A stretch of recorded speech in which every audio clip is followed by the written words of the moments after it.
नमस्कार दोस्तों, मेरा नाम है शिवशंकर तिवारी और आप देख रहे हैं आपका अपना YouTube channel exam warriors begins. देखिए, जो भी बहुत सारे डाउट थे इस चीज़ को लेकर के कि क्या लेवल 6 के रिजल्ट में डीवी के लिए सेकंड लिस्ट आएगी।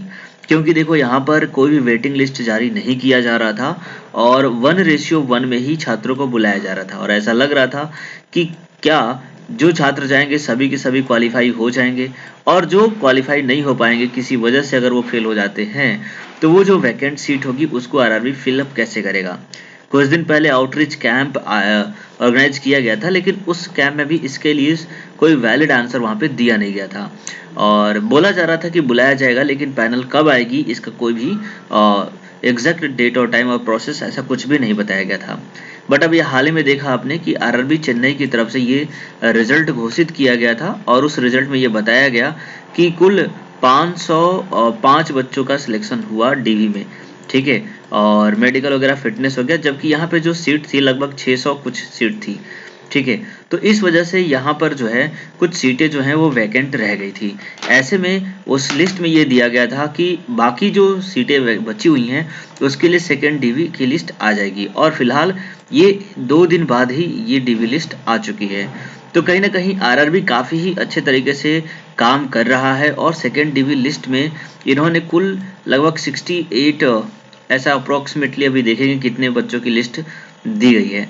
तो जो हमारे मन में जो वहम था इस चीज़ को लेकर के कि जो वैकेंट सीट रहेंगी क्या वो खाली ही रह जाएंगी या उसे फुलफिल किया जाएगा, पहली बात तो ये थी।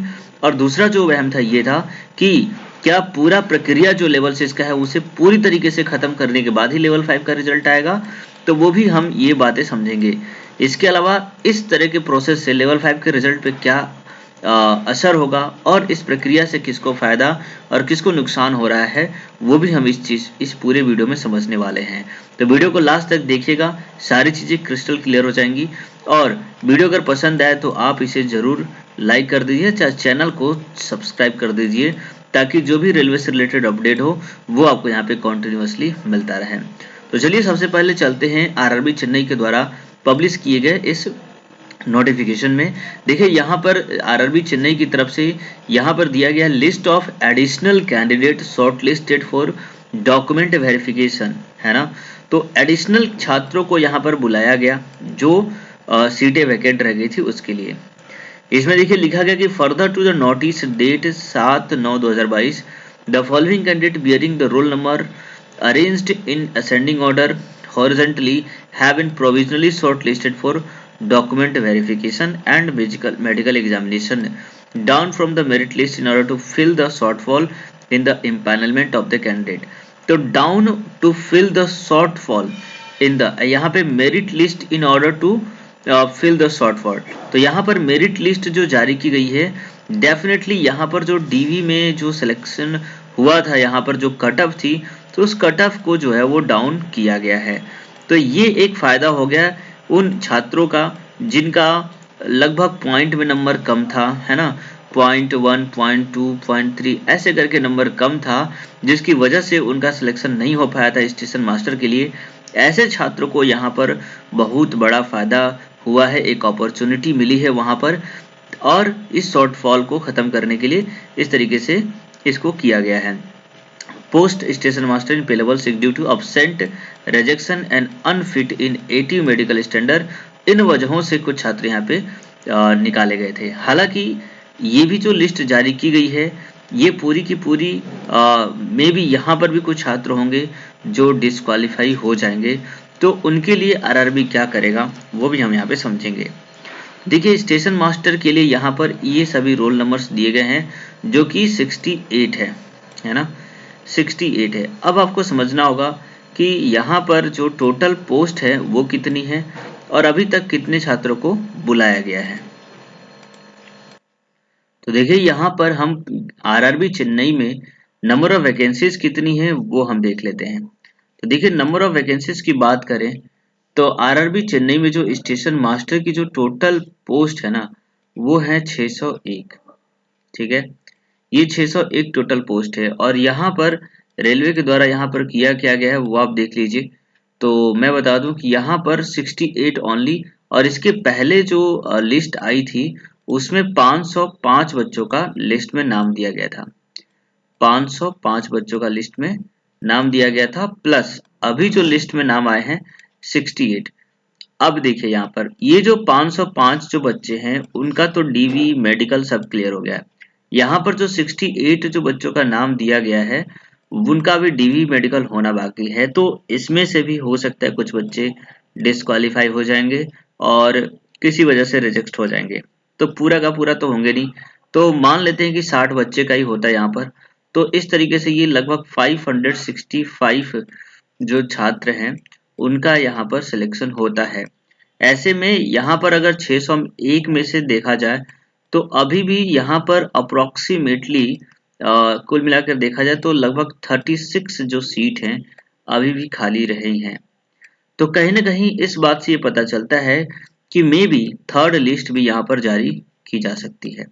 ठीक है, थर्ड लिस्ट भी जारी की जा सकती है जिसमें और जो शॉर्टफॉल हुआ है इसमें उनका भी नाम यहाँ पे आ सकता है। इस चीज को भी समझना होगा। तो इससे जो भी स्टूडेंट हैं जिनके नंबर्स थोड़े से कम हैं तो वो भी यहाँ पर पॉइंट यहाँ पर आ सकते हैं, उनके भी यहाँ पर आने का मौका यहाँ पर मिल सकता है।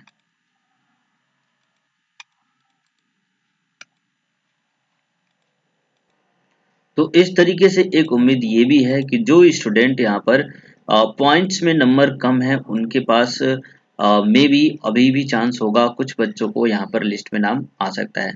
फिलहाल जिन कैंडिडेट का यहाँ पर लिस्ट में नाम आ चुका है उनको बहुत सारी कॉन्ग्रेचुलेशंस कि आपका लिस्ट में नाम आया और फाइनली अब जो है मेडिकल वगैरह आप अच्छे से दें ताकि फाइनली सिलेक्शन हो जाए।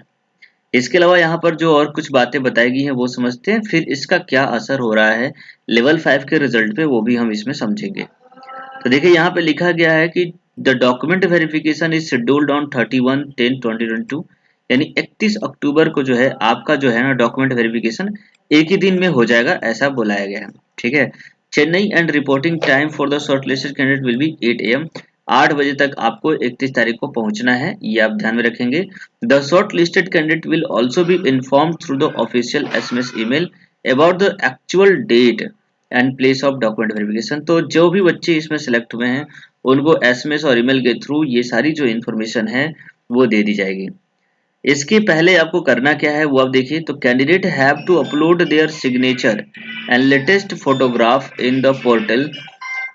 तो ये पोर्टल दिया गया है, इस पोर्टल में आपको अपना सिग्नेचर और आपका लेटेस्ट फोटोग्राफ जो है ना वो अपलोड करना होगा। ये आपको पहले ही करना होगा। इसको जो है ना 10 डेज प्रियोर, दैट मीन्स कि 31 तारीख को आपका है, ठीक है, तो 10 डेज प्रियोर यानी कि 21 से आपका फिलअप करना हो जाएगा, यानी कल से आप इसको अपना डाल सकते हैं। ठीक है, और इसके अलावा जो भी आपके डॉक्यूमेंट हैं वो भी आपको candidate are advised to read detailed instructions given in DV e-call letters carefully and bring all the required certificate and document in original at the time of DV। ठीक है, तो एक तो ये चीजें अपलोड करनी है जो भी इंस्ट्रक्शन में दिया जाएगा। इसके बाद आपको जो कॉल लेटर है वो आपको मिल जाएगा 10 दिन पहले, और जितने भी ओरिजिनल डॉक्यूमेंट है वो आपको यहाँ पे लेकर जाने हैं। The candidate called for DV should produce all the original document along with the 2 sets of Xerox copies in A4 size of detailed NCN and e-call letter issued for document verification। तो document verification में आपको अपने सारे original document दिखाने होंगे और उन सब का जीरोक्स कॉपीज करा कर ले जाने होंगे, कम से कम 2-2, जो कि A4 साइज फोटोग्राफ्स में होना चाहिए। ठीक है, इसके बाद लिखा गया those candidate called for document verification में note that after completion of DV they will be sent for medical examination at the nominated railway hospital located in jurisdiction of concerned RRBs on the next day of the DV। The candidate are required to come prepared to stay for 3-4 days accordingly। तो देखिए यहाँ पर लिखा गया है 3-4 days accordingly, है ना। तो देखिए जब डीवी हो रहा है 31 तारीख को, ठीक है, उस दिन सबका डीवी हो जाएगा और जिन भी डीवी में क्वालिफाइड होते हैं उनका होगा मेडिकल। मेडिकल में यहाँ से 3 से 4 दिन, तो मैं मान लेता हूँ 4 दिन, तो यानी कि 4 नवंबर तक इनका हो जाएगा मेडिकल। ये बात आप नोट में रखिएगा कि 4 नवंबर तक इनका जो है वो मेडिकल कंप्लीट हो जाएगा। Candidate have to pay the prescribe medical fee 24 rupees only. Accordingly candidate have to come prepared for DV and medical examination. तो आपको जाना है। अब ये जो 4 नवंबर को यहाँ पर मेडिकल क्वालिफाई हो जाएंगे, पूरी तरीके से इनका हो जाएगा, तो ही आप घर पे आ सकते हैं। ठीक है, मतलब आपको 4 से 5 दिन का अरेंजमेंट करके जाना होगा। अब आप देखिए कि the candidature of all shortlisted candidate is purely provisional and liable to be cancelled at any stage of recruitment of thereafter in case of any inconsistency, deficiency, discrimination detected in the information furnished by them in their online application or any malpractice to their coming to the notice at the any stage of the। तो ये सारी चीजें हैं जो आपको checking की जाएगी। किसी भी तरह का गड़बड़ी पाया जाता है तो ऐसे छात्रों को यहाँ पर डिस्क्वालीफाई कर दिया जाएगा। और बाकी किसी भी तरीके के फॉल्स इन्फॉर्मेशन में आपको नहीं पढ़ना है। कोई पैसे की डिमांड करता है तो बिल्कुल भी नहीं देना है। ये सारी इन्फॉर्मेशन यहाँ पे दी गई है। चलिए, तो अब हम बात करते हैं लेवल 5 की। अभी अभी आपने देखा यहाँ पर कि 4 नवंबर को जो है मेडिकल इनका जो पैनल आया हुआ है वो भी कंप्लीट हो जाएगा। जिस तरीके से इन्होंने अपना पहला जो डीवी लिस्ट दिया था उसके अकॉर्डिंग ये दिखा गया कि जैसे ही इनका ब्लॉक डेट जो कि था, ब्लॉक डेट पे इन्होंने अपना जो मेडिकल कंप्लीट हुआ उसके 1 वीक के अंदर ही इन्होंने फाइनल लिस्ट जारी कर दी थी। ठीक है, फाइनल लिस्ट जो इनका आया था उस ब्लॉक डेट से वो 7 दिन बाद आ गई थी। तो उसी तरीके से अगर 4 नवंबर को इनका मेडिकल कंप्लीट होता है तो यहाँ पर ज़्यादा समय नहीं लगेगा इनको, काफ़ी कम वक्त में, मेरे ख्याल से 2 से 3 दिन में ही ये पूरा का पूरा फाइनल लिस्ट दे देंगे। तो ये जो नए कैंडिडेट जाएंगे इनके लिए भी मेरे ख्याल से 6 या 7 नवंबर तक जो है वो फाइनल लिस्ट यहाँ पे आ जाएगी। ठीक है, जिससे ये पता चल जाएगा कितने इसमें रोल नंबर में से कितने बच्चों का सिलेक्शन हो गया है। ठीक है, तो इस तरीके से एक प्रोसेस वाइज आरआरबी काम कर रही है। अब इससे फायदा क्या हो रहा है वो हम बताते हैं। देखिए, लेवल 5 के जो छात्र हैं, अभी तक जितने भी छात्रों का हुआ था, नाम आया था लिस्ट में, उसमें होगा क्या कि ये जो थोड़े से कम नंबर वाले जो छात्र थे जो पहली बार में नहीं हुए थे, अब ये 68 कैंडिडेट जो है ना, और भी ऐसे हैं जो हमारे लेवल 5 के कंपटीशन से बाहर हो गए हैं। मतलब अब ये या तो लेवल 6 में क्वालिफाई हो जाएंगे या फिर मेडिकल स्टैंडर्ड की बात करें तो देखो A2 मेडिकल स्टैंडर्ड ना लेवल 5 का भी है। आप ये समझो, लेवल 5 में भी जो गुड्स गार्ड की पोस्ट है उसका भी मेडिकल स्टैंडर्ड A2 ही है जो कि स्टेशन मास्टर की है। तो अगर कोई मेडिकल स्टैंडर्ड की वजह से यहाँ से बाहर हो गया तो डेफिनेटली वो लेवल 5 में भी नहीं रहेगा, वहां पर भी इस वाले पोस्ट के लिए वो फाइट नहीं कर पाएगा। पहली बात तो ये है। दूसरा फायदा ये हुआ कि ये 68 कैंडिडेट और भी हमारे फाइटिंग से बाहर हो चुके हैं और भी कम हो चुके हैं। तो इसकी वजह से जो हाई रैंकिंग स्टूडेंट हैं जिनके नंबर ज़्यादा हैं वो लेवल 5 के कंपटीशन से अब कहीं ना कहीं बाहर हो रहे हैं। अब जो छात्र छठे होंगे उनमें कोई ना कोई फॉल्ट होगा। अगर मेडिकल को लेकर के फॉल्ट होगा तो डेफिनेटली वो लेवल 5 की पोस्ट में भी फाइट नहीं कर पाएंगे। दूसरी बात कि ऐसे जो छात्र जो लेवल 6 में ने जिन्होंने दिया था, कहीं ना कहीं वो साइको की प्रिपरेशन कर रहे थे। ठीक है, अब साइको की प्रिपरेशन के तुरंत बाद ही उनका टाइपिंग भी था। तो अगर कोई छात्र साइको की प्रिपरेशन कर रहा होगा तो डेफिनेटली टाइपिंग पे उतना ध्यान दिया नहीं होगा। ठीक है, जिसकी टाइपिंग बहुत ही अच्छी होगी तो वो टाइपिंग क्लियर कर लिया होगा, लेकिन मोस्ट प्रोबेबली ज़्यादातर स्टूडेंट टाइपिंग में थोड़ा सा अच्छे से प्रिपरेशन नहीं कर पाए होंगे, तो टाइपिंग पोस्ट में भी इनकी फाइटिंग तो नहीं होगी। मैं उनकी बात कर रहा हूँ जो छट गए होंगे, क्योंकि जो यहाँ पर छठा होगा स्टूडेंट वो लेवल 5 में अगर क्वालिफाइड है तो वहां पर वो करेगा। और हमने देखा है कि लेवल 6 के जो भी कैंडिडेट हैं वो मैक्सिमम टू मैक्सिमम लेवल 5 में भी अवेलेबल हैं ही हैं। तो ऐसे में जो वैकेंट रह गई हैं सीटें, क्योंकि 600 स्टूडेंट को बुलाया गया था उसमें से सिर्फ 505 का सिलेक्शन हुआ, दैट मीन्स कि लगभग 100 जो छात्र हैं यहाँ पर डिस्क्वालीफाई कर दिए गए हैं। तो देखिए इस 100 में से जितने मेडिकल में डिस्क्वालीफाई हुए होंगे वो तो लेवल 5 में जाएंगे नहीं। उसके अलावा टाइपिंग की पोस्ट में भी इनका बहुत ही कम चांस है कि क्वालिफाई कर पाए होंगे, क्योंकि वो अपने साइको की प्रिपरेशन में लगे होंगे। ऐसे में इसके ऊपर ध्यान देना थोड़ा सा कम रह गया होगा। और दूसरा फायदा ये हो गया, ये जो एडिशनल छात्र बुलाए गए हैं ये भी हमारे कंपटीशन लेवल 5 के कंपटीशन से अब बाहर हो चुके हैं। तो कहीं ना कहीं लेवल 5 वाले छात्रों के लिए ये बहुत ही अच्छी बात है कि इस तरीके से जो टोटल वैकेंट सीटें रह जा रही हैं पहले लेवल 6 में, उसको आरआरबी फुल अप कर रहा है। तो ये हमारे लिए एक अच्छी बात है जो कि आपको समझनी चाहिए। अब लेवल 5 के रिजल्ट की बात करें तो देखिए लेवल 5 के रिजल्ट जो है वो मोस्ट प्रोबेबली देखिए यहाँ पर 6 नवंबर तक यहाँ पर इनका मेडिकल वगैरह सब कुछ फाइनल हो जाएगा। अब इसके बाद थर्ड लिस्ट आएगी या नहीं आएगी इसके ऊपर कोई अभी बातें नहीं हुई हैं, बट अगर आएंगी भी तो वो बहुत ही कम बच्चों के लिए आएंगी जिसका इम्पैक्ट उतना ज़्यादा देखने को नहीं मिल सकता है फिलहाल। अब अगर ये थर्ड लिस्ट लेके आते हैं तो उसमें काफ़ी डिले होगा, काफ़ी लंबा प्रक्रिया हो जाएगा। तो मेरे ख्याल से अब थर्ड लिस्ट तो आने से रही, बहुत ही कम चांस है, या फिर आएगी भी तो बाद में उसका कोई न कोई सोल्यूशन ये देंगे।